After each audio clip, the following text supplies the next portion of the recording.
you have any plans this afternoon or evening, you can check out one of the first farm markets of the season.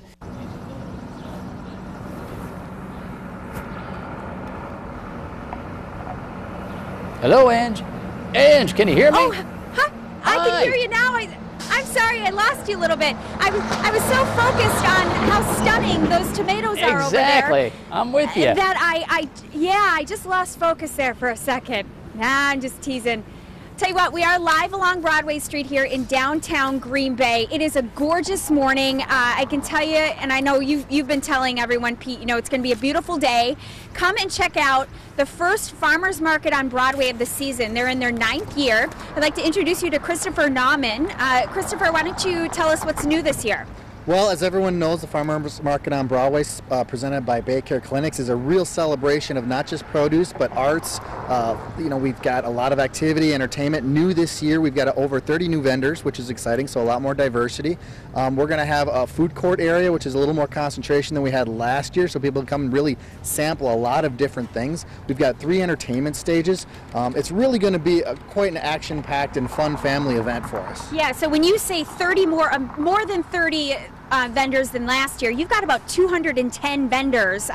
It's going to be pretty packed. It will. Last year, you know, we learned a little bit in our layouts, and we were able to get some more efficiency. So we were able to put a few more vendors in. It will be tight, but at the same time, we're going to have such a diversity of wonderful vendors and products here. It's really going to be worth checking out. Okay, so first one is today, goes all the way through October 17th, every Wednesday from 3 to 8 p.m.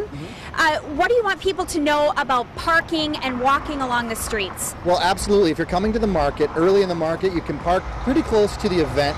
Side streets like Chestnut and Maple are great for street parking. You can park behind Titletown at the Larson Green property or south by the school district offices.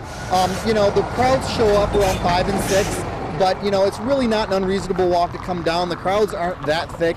It's really a nice time to come down and hang out and meet your friends. All right, Christopher, thank you so much. We want to check back in with Luke Wojcik from Twin Elm Gardens in Pulaski, and you've got this beautiful produce out, some of the things that people will find today at the market.